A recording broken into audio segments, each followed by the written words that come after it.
ரட்சகரேசு வந்துவிட்டார், என் வீட்டில் ரட்சிப்பு வந்துவிடும். ரட்சகரேசு வந்துவிட்டார், என் வீட்டில் ரட்சிப்பு வந்துவிடும்.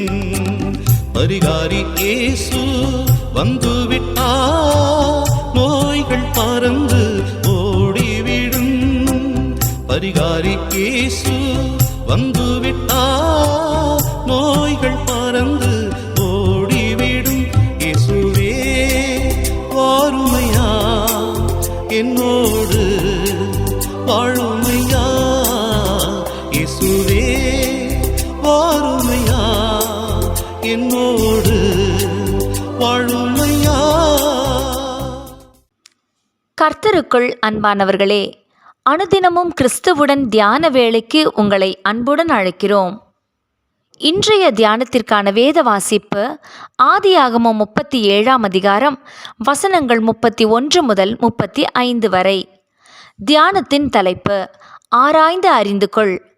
வழிகளிலே நின்று பூர்வ பாதைகள் எவையென்று கேட்டு விசாரித்து நல்ல வழி எங்கே என்று பார்த்து அதிலே நடவுங்கள். எரேமியா 6ஆம் அதிகாரம் வசனம் 16. காரியாலயத்தில் வேலை செய்த ஒரு மூத்த சகோதரி திடீரென சுகவீனமுற்றாள். வைத்தியரிடம் காட்டி இரத்த பரிசோதனை எடுத்தபோது லுக்கேமியா, அதாவது இரத்த புற்றுநோய் உள்ளது என்று கண்டுபிடிக்கப்பட்டது. ஏனைய ஆலய ஊழியர்கள் சகோதர சகோதரிகளும் இப்படி ஆகிவிட்டதே என்று கலங்கினர். அந்த மூத்த சகோதரியோ மருத்துவ அறிக்கையை கையில் எடுத்து கூறியது, இது மருத்துவரின் அறிக்கை, என் மகத்துவ தேவனின் அறிக்கையோ வேறு.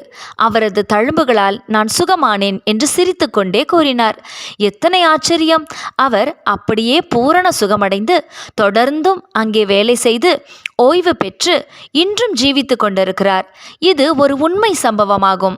அவர் தமது வசனத்தை அனுப்பி அவர்களை குணமாக்கி அவர்களை அழிவுக்கு தப்புவிக்கிறார்.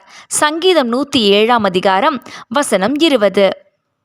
யாக்கோபின் குமாரர் யோசேப்பின் அங்கியை கொண்டு வந்து காட்டி யோசேப்பு இறந்துவிட்டான் என்று கூறிய போது யாக்கோபு அழுது புலம்பி தன் குமாரனுக்காக துக்கித்து கொண்டிருந்தான்.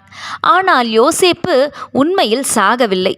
யோசேப்பு இறந்த அந்த இடத்திற்கு தான் போக வேண்டும் என்று யாக்கோபு எண்ணவும் இல்லை. அவனை புதைத்த இடத்தை தான் பார்க்க வேண்டும் என்று கூறவில்லை. இரத்தம் தோய்ந்த உடையை யாக்கோபு நம்பினான். இதனால் துக்கித்து புலம்பினான். இந்த புலம்பல் ஆதாரத்தை சோதித்து பார்ப்பதில் உண்டான கவனக்குறைவின் விளைவாகும். நான் துக்கத்தோடே என் குமாரனிடத்தில் பாதாளத்தில் இறங்குவேன் என்று தன் சுய பரிதாபத்தை வெளிப்படுத்தினான் யாக்கோபு. மேற்குறிப்பிட்ட சகோதரியோ சூழ்நிலையை பார்க்காமல் பாதக சூழ்நிலையை கூட சாதக சூழ்நிலையாக மாற்றவல்ல சர்வலோக ஜீவாதிபதியையே நோக்கி பார்த்தாள். கர்த்தர் சுகம் கொடுப்பார் என்ற வேதாகமத்தின் ஆதார சாட்சிகளையும் ஜீவனுள்ள சாட்சிகளையும் எண்ணி பார்த்தார்.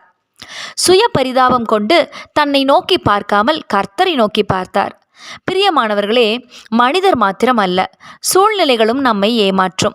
நமது சூழ்நிலைகள் தலைகீழாக இருந்தாலும் நாம் சூழ்நிலைகளுக்கும் அப்பாற்பட்டவர்கள் என்பதை நினைவுபடுத்திக் கொள்வோம்.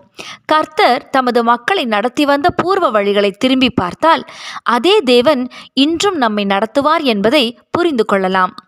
நெறிந்த நாணலை நிமிர்த்தி உயர்த்துகிறவர் என்றும் நம்மோடு இருக்கிறார் என்ற விசுவாசத்தில் ஒருபோதும் தளர்ந்திடாமல் முன் செல்வோம் ஆக. ஜெபம் செய்வோமா? அன்பின் பிதாவே, நாங்கள் சந்திக்கும் எவ்வித பிரச்சனைகளிலும் உமது வல்லமையின் கரம் எங்களோடு இருப்பதை உணர்ந்து திடன் கொள்ள உதவி செய்யும்.